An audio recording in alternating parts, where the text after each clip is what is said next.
نحمده ونصلي على رسوله الكريم أما بعد فأعوذ بالله من الشيطان الرجيم بسم الله الرحمن الرحيم قال الله تعالى في القرآن المجيد والفرقان الحميد الف لام میم احسب الناس ان يتركوا ان يقولوا آمنا وهم لا يفتنون صدق اللہ العظیم وصدق رسوله النبی الامین الکریم ونحن على ذلك لمن الشاہدین والشاکرین والحمد للہ رب العالمین۔ محترم معزز عزیزان ملت اسلامیہ، السلام علیکم ورحمۃ اللہ وبرکاتہ۔ خطبہ مسنونہ کے بعد میں نے آپ حضرات کے سامنے سورہ عنکبوت کی پہلی آیت تلاوت کرنے کا شرف حاصل کیا۔ اس کا ترجمہ و تشریح کرنے سے قبل آئیے ہم اور آپ مل کر ایک بار بارگاہ رسالت مآب حضور سید عالم محمد الرسول اللہ صلی اللہ علیہ وسلم میں درود پاک کا نذرانہ پیش کریں۔ پڑھیے اللہم صلی علی سیدنا و شفیعنا و نبینا و مولانا محمد وعلی آلہ و اصحابہ وبارک وسلم۔ صلاۃ و سلام علیک یا رسول اللہ۔ اللہ تبارک و تعالی اپنے مقدس کلام میں ارشاد فرما رہا ہے، الف لام میم احسب الناس ان یترکوا ان یقولوا آمنا، کیا لوگوں نے یہ سمجھ رکھا ہے کہ انہیں صرف اتنی بات پر چھوڑ دیا جائے گا کہ وہ کہتے ہیں ہم ایمان لائے، وہم لا یفتنون، اور انہیں آزمایا نہ جائے گا۔ یعنی کیا لوگوں نے یہ گمان کر رکھا ہے کہ انہیں صرف آمنا کہنے یعنی لا الہ الا اللہ کہنے سے چھوڑ دیا جائے گا اور انہیں کسی بھی طریقے سے امتحان نہ لیا جائے گا، ان کا امتحان نہیں لیا جائے گا۔ یعنی مقصد کیا ہوا؟ یعنی انہیں ضرور آزمایا جائے گا اور ان کا ضرور امتحان لیا جائے گا۔ اس سے پہلے بھی میں نے ایک آیت آپ حضرات کے سامنے ایک آیت کی تشریح بیان کی تھی جس میں بندوں کی آزمائش کا تذکرہ تھا۔ اللہ تبارک و تعالی نے فرمایا تھا وَلَنَبْلُوَنَّكُمْ بِشَيْءٍ مِّنَ الْخَوْفِ وَالْجُوعِ، اور اسی سے ملتی جلتی اسی مضمون کی یہ بھی ایک آیت ہے۔ گویا کہ اللہ تبارک و تعالی جا بجا قرآن کریم میں اس بات کو بتا رہا ہے کہ بندوں کی آزمائش ہر مقام پر ہوتی رہتی ہے اور یہ اس بندے کے مراتب میں اضافے کا بھی ایک سب سے بڑا ذریعہ ہے۔ بہرکیف تو یہاں آیت کریمہ جو بیان کی، اس میں سب سے پہلے الف لام میم پڑھا گیا، یہ حروف مقطعات میں سے ہے اور اس کی مراد جو ہے وہ اللہ تعالی ہی بہتر جانتا ہے، یا پھر رب تبارک و تعالی نے اپنے نبی کو بتایا، وہ بہتر جانتے ہیں۔ تو اب ارشاد باری ہے کہ لوگوں نے یہ سمجھ رکھا ہے کہ انہیں صرف اتنی بات پر چھوڑ دیا جائے گا کہ وہ کہتے ہیں ہم ایمان لائے، اور انہیں شدید تکلیف، مختلف اقسام کے مصائب، عبادات کے ذوق، شہوت کو ترک کرنے اور جان و مال میں طرح طرح کی مشکلات سے آزمایا نہ جائے گا، یعنی انہیں ضرور آزمایا جائے گا تاکہ ان کے ایمان کی حقیقت خوب ظاہر ہو جائے اور مخلص مومن اور منافق میں امتیاز ظاہر ہو جائے۔ مومن مخلص ہوگا تو ظاہر سی بات ہے کہ وہ ان مصیبتوں پر اور تکلیفوں پر صبر کرے گا، اللہ سے دعا کرے گا، شکر ادا کرے گا۔ لیکن منافق ہوگا تو وہ مصیبتوں پر نہ تو صبر کرے گا بلکہ وہ غصہ کرے گا، لعن طعن کرے گا، اور بسا اوقات اس کے منہ سے یہ بھی الفاظ نکل سکتے ہیں کہ ان مصیبتوں کے لیے کیا اللہ کو میں ہی ملا تھا۔ گویا کہ مصیبتوں پر اور آزمائشوں پر صبر نہ کرنا منافقوں کی علامت ہے۔ تو اچھا، اب اس آیت اور اس کے بعد والی آیت کے شان نزول کے بارے میں مختلف اقوال ہیں۔ ان میں سے 3 قول آپ حضرات کے سامنے پیش کر رہا ہوں۔ پہلا قول، یہ آیت ان حضرات کے بارے میں نازل ہوئی جو اسلام کا اقرار کرنے کے باوجود مکہ مکرمہ میں تھے، یعنی اسلام لے آئے تھے لیکن مکے ہی میں مقیم تھے، مکے میں ہی رکے ہوئے تھے۔ تو صحابہ کرام رضی اللہ تعالی عنہم نے انہیں لکھا کہ جب تک ہجرت نہ کر لو اس وقت تک محض اقرار کافی نہیں، یعنی اگر ایمان لائے ہو اور مسلمان ہونے کا دعویٰ ہے تو تمہیں اللہ کے رسول صلی اللہ علیہ وسلم کی پیروی اور اقتداء کرتے ہوئے ہجرت کرنا پڑے گی، اپنا گھر بار چھوڑنا پڑے گا، اسلام کے لیے اپنے دین کی خاطر اپنا مال و دولت چھوڑنا پڑے گا، سب کچھ چھوڑ چھاڑ کے اور ہجرت کرنا پڑے گی، تبھی تمہارا ایمان مکمل ہوگا۔ تو یہ ان حضرات کے بارے میں نازل ہوئی جو اسلام تو لے آئے تھے لیکن مکے میں ہی مقیم تھے۔ صحابہ کرام نے انہیں لکھا کہ جب تک ہجرت نہ کر لو اس وقت تک اقرار کافی نہیں۔ تو اس پر ان صحابہ کرام رضی اللہ عنہم نے مکہ مکرمہ سے ہجرت کی اور مدینہ منورہ جانے کے ارادے سے روانہ ہوئے۔ مشرکین ان کے پیچھے لگ گئے اور ان سے لڑائی کی، ان میں سے بعض حضرات شہید ہو گئے اور بعض بچ کر مدینہ منورہ آ گئے۔ تو ان کے حق میں یہ 2 آیتیں نازل ہوئیں۔ حضرت عبداللہ ابن عباس رضی اللہ عنہ فرماتے ہیں کہ ان لوگوں سے مراد سلمہ بن ہشام، عیاش بن ابی ربیعہ، ولید بن ولید اور عمار بن یاسر وغیرہ ہیں جو مکہ مکرمہ میں ایمان لائے۔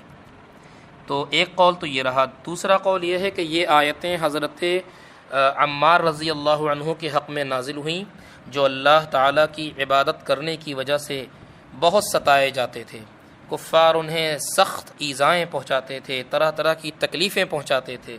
تو اس پر یہ آیت کریمہ نازل ہوئی کہ لوگوں نے یہ گمان کر رکھا ہے کہ صرف آمنا کہنے پر انہیں چھوڑ دیا جائے گا اور انہیں امتحان نہ لیا جائے گا، یعنی یہ آزمائشیں، یہ جو سختیاں ہیں، یہ اللہ کا امتحان ہے اور اس امتحان میں کامیابی حاصل کرنا ہے تو پھر صبر سے کام لینا ہوگا، ان مصیبتوں پر صبر کرنا ہوگا۔ تو دوسرا قول تو یہ ہے۔ تیسرا قول، یہ آیتیں حضرت عمر فاروق رضی اللہ تعالی عنہ کے غلام حضرت مہجہ بن عبداللہ کے حق میں نازل ہوئیں۔ یہ جنگ بدر میں سب سے پہلے شہید ہوئے اور سرکار دو عالم صلی اللہ علیہ وسلم نے ان کے بارے میں ارشاد فرمایا کہ مہجہ شہداء کے سردار ہیں اور اس امت میں سے جنت کے دروازے کی طرف پہلے وہ پکارے جائیں گے۔ ان کے والدین اور ان کی بیوی کو ان کی شہادت کا بہت صدمہ ہوا، تو اللہ تعالیٰ نے یہ آیت نازل کی اور پھر ان کی تسلی فرمائی۔ حضرات کرام، ہر مسلمان کو اس کی ایمانی قوت کے حساب سے آزمایا جاتا ہے، اس کا امتحان لیا جاتا ہے، اور اس سے معلوم ہوا کہ مسلمانوں کا ان کی ایمانی قوت کے مطابق امتحان لینا اللہ تعالیٰ کا قانون ہے۔ بیماری، ناداری، غربت، مصیبت، یہ سب رب تبارک و تعالیٰ کی طرف سے آنے والی آزمائشیں اور امتحان ہیں جن سے مخلص اور منافق ممتاز ہو جاتے ہیں۔ یہاں پر آزمائشوں کا ذکر ہوا، اس سے متعلق 2 حدیثیں آپ حضرات سماعت فرمائیں۔ حضرت انس رضی اللہ تعالی عنہ سے روایت ہے، اللہ کے رسول صلی اللہ علیہ وسلم نے ارشاد فرمایا کہ بڑا ثواب بڑی مصیبت کے ساتھ ہے، اور جب اللہ تعالیٰ کسی قوم سے محبت فرماتا ہے تو انہیں آزمائش میں مبتلا کرتا ہے، امتحان میں مبتلا کرتا ہے، بس جو اس پر راضی ہوا اس کے لیے اللہ تعالیٰ کی رضا ہے اور جو ناراض ہوا اس کے لیے ناراضگی ہے۔ تو حضرات، ہمیں اس حدیث سے یہ بھی سبق لینا چاہیے کہ اگر مصیبتیں آ رہی ہیں، پریشانیاں آ رہی ہیں، ناداری آ رہی ہے، تو یہ سوچے کہ یہ اللہ کی طرف سے ہے، اور اللہ تبارک و تعالیٰ نے اگر یہ سختیاں ہمیں دی ہیں تو ان سختیوں کے بعد آسانیاں بھی فرمائے گا۔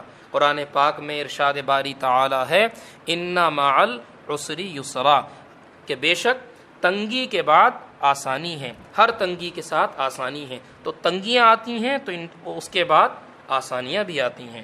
تو لیکن مومن بندے کا کام یہ ہے کہ اگر تنگیاں اور مصیبتیں آئیں تو وہ ان مصیبتوں پر اللہ کی رضا جانے اور اس رضا پر راضی رہے، اس میں ناراضگی نہ دکھائے، کیونکہ اگر وہ اس پر ناراضگی دکھائے گا تو پھر وہ اللہ کی ناراضگی کا حقدار ہوگا۔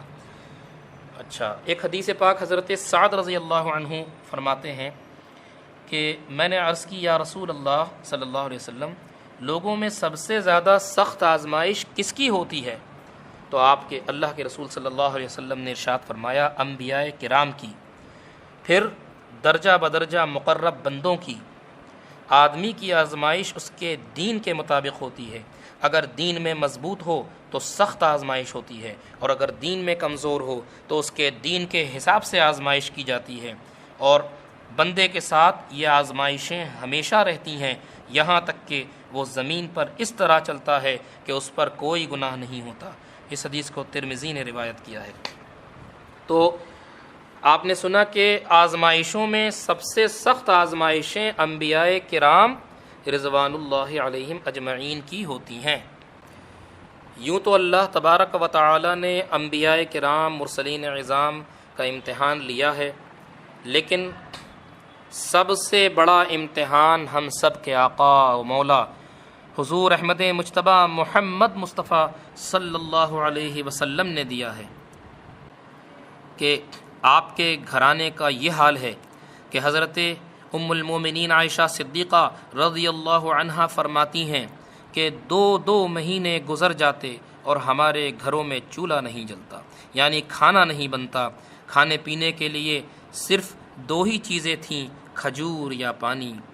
حضرات ذرا غور کریں کہ قاسب نعمت ان کے گھر کا یہ حال ہے، جو نعمت کو تقسیم کرنے کا جنہیں ذمہ دیا گیا۔ اللہ تبارک و تعالیٰ نے آپ کو قاسم نعمت بنایا، سرور کائنات بنایا، لیکن ان کی آزمائش کا آپ یہ عالم دیکھیں کہ گھر میں 2 مہینے چولہا نہیں جلتا تھا، اور کھانے کے نام پر صرف پانی اور کھجور رہتی تھی۔ یہ بھی آزمائش تھی۔ اور اگر ایک وقت کا کھانا آج اگر ہمیں نہ ملے تو ہم بے صبری کا اظہار کرتے ہیں، ہم اللہ پر لعن طعن کرتے ہیں۔ اللہ تعالیٰ کی پناہ، اللہ ہمیں ایسی فکر سے بچائے۔ غزوہ خندق کے موقع پر صحابہ کرام سخت بھوکے تھے، شدید گرمی کا عالم ہے اور خندق بھی کھود رہے ہیں۔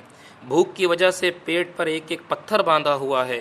جب زیادہ بھوک لگتی ہے، بھوک زیادہ پریشان کرتی ہے، تو اپنے اپنے پیٹوں سے کپڑا ہٹا کر اللہ کے رسول کو دکھانے لگتے ہیں۔ صحابہ کا یہ حال دیکھ کر حضور نے اپنا حال صحابہ کو دکھایا اور اپنے شکم مبارک سے کپڑا ہٹایا، تو صحابہ نے دیکھا کہ آپ کے پیٹ پر 2 پتھر بندھے ہوئے ہیں۔ یعنی میرے صحابہ، بھوک کی وجہ سے جو تمہارا حال ہے اس سے کہیں زیادہ مشکل میرا حال ہے، میری آزمائش تم سے کہیں زیادہ سخت ہے۔ تو یہ تھی اللہ کے رسول کی آزمائش اور صحابہ کی آزمائش۔ اسی طرح علی قدر مراتب اللہ اپنے برگزیدہ بندوں کی آزمائش لیتا رہتا ہے۔ ایک شخص اللہ کے رسول صلی اللہ علیہ وسلم کی بارگاہ میں حاضر ہوئے اور کہنے لگے یا رسول اللہ، میں آپ سے محبت کرنا چاہتا ہوں۔ حضور نے فرمایا انظر ماذا تقول، بھائی غور کر لو کیا کہہ رہے ہو۔ کہنے لگے یا رسول اللہ میں محبت کرنا چاہتا ہوں۔ تو اللہ کے رسول صلی اللہ علیہ وسلم نے فرمایا کہ تیز رفتار پانی اپنی منتہا کی طرف اتنی تیزی سے نہیں جاتا ہے جتنی جلدی ہم سے محبت کرنے والوں کے پاس آزمائشیں آ جاتی ہیں۔ یعنی جب تم ہم سے محبت کرنا چاہتے ہو تو پھر پریشانیاں برداشت کرنے کے لیے بھی تیار ہو جاؤ۔ حضرات کرام، یعنی جس طریقے سے پانی کو اگر اوپر کی کسی سمت سے پھینکا جائے، اور جیسے مثال کے طور پر ہمارے آستانے میں بڑے اونچے اونچے محلے ہیں، آپ اوپر کی طرف سے اگر پانی پھینکیں گے یا پانی بہائیں گے تو کتنی تیزی کے ساتھ پانی نیچے آتا ہے۔